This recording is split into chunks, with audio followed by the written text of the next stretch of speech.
also think this is a clear example of how the CCP does play the long game when it comes to propaganda. Because if you look at all these things, they built on each other. 25 years ago, it was, they didn't get their act together for the first few months. When they first started their persecution, we're blocking traffic. That was the best they could come up with. And then after a few months, they blocked traffic. Get them. That is why they arrested Chen Guangchen, the blind Chinese lawyer, right? For blocking traffic. Yeah. And it's not even his fault. That's why he got put in prison for blocking traffic.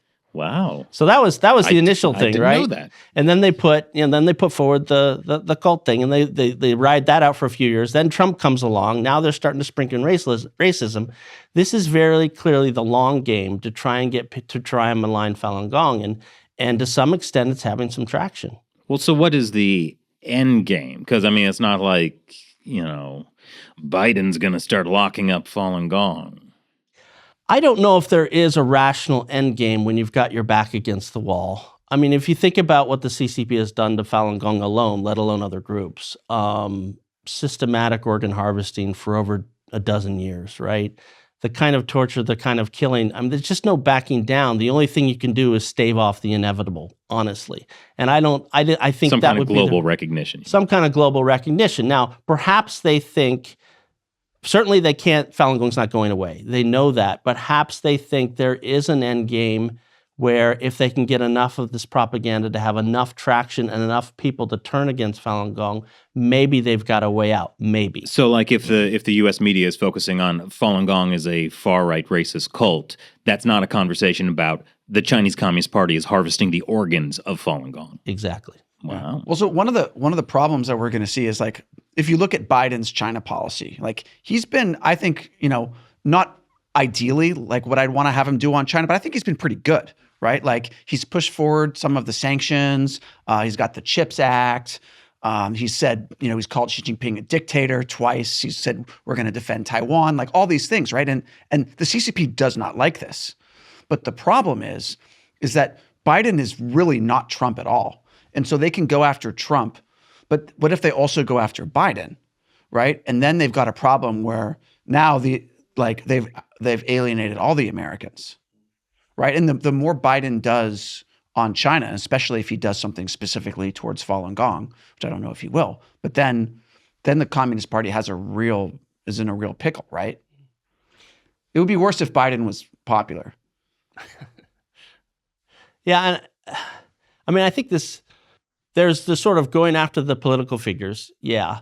But also coming back to your question on the end game, I think the reverse of that is one thing that they see in Shen Yun. Like, this is interesting. Okay, so when people see the show, sometimes they come out and they give an interview and say, what did they just see? What was that? What was their experience? So I went through hundreds of these when I was doing this report. And sometimes, I came across a U.S. senator who's been very sort of clear on the CCP for years. And he's been working on this. He's not like ignorant of the issue.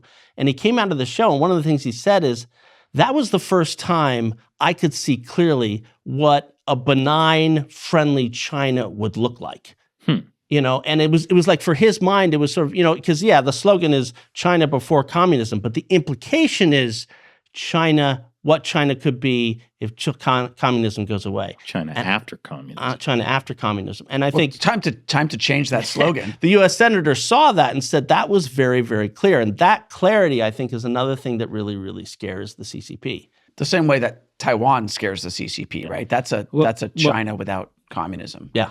Well, so what does that mean? China before communism, China after communism. What is the China that's being portrayed in Shen Yun? Because I don't know if everyone has seen the show. Well, I should qualify this with, when you talk to the folks at Shen Yun, clearly they did not make this show to be a political tool or even make a political statement.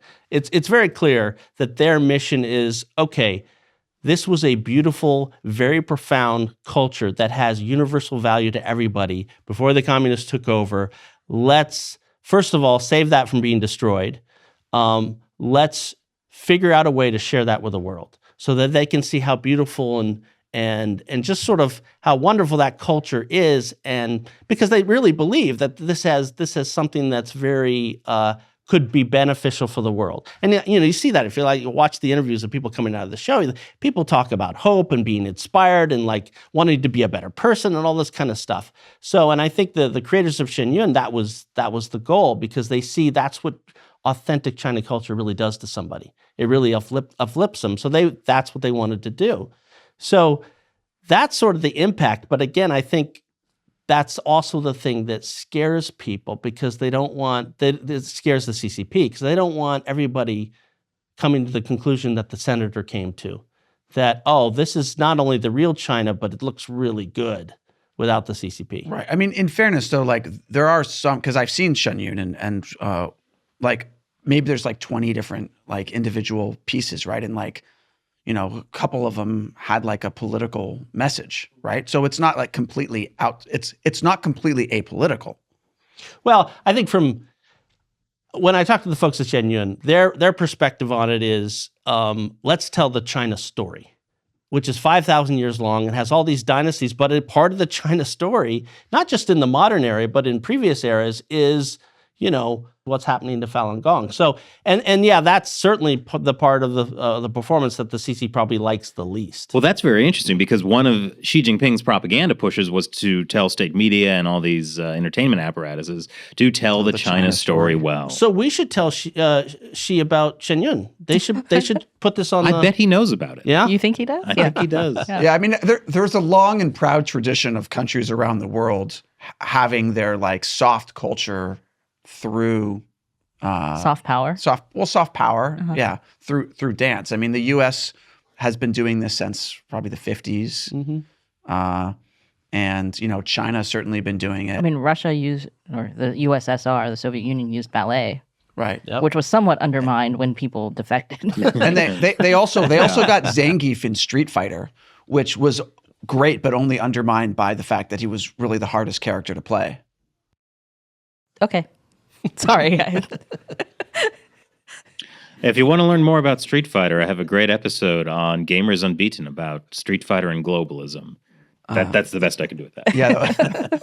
Well, I mean, I was also thinking about like the CCP is probably kind of upset that Shen Yun is using Chinese culture this way, because like we talked about earlier, the CCP likes to use Chinese culture as a propaganda tool. And I was just thinking about this show that they have in Tibet about like this big song and dance thing that they show to all the tourists, who are all Chinese tourists now because they don't let outsiders into Tibet. But it is essentially about this Tibetan princess who was married to a Chinese emperor.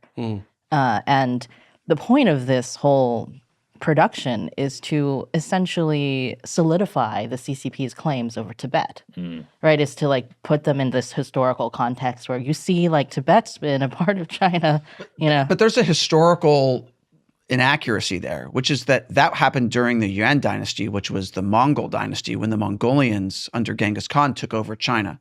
So that's basically promoting that China ruled by a foreign dynasty. No. See, Matt, that's not how it goes, because like once you take over China, you become Chinese, and then, you know. Okay. Yeah. So that's So fun. if I took over China Oh boy. and triggered,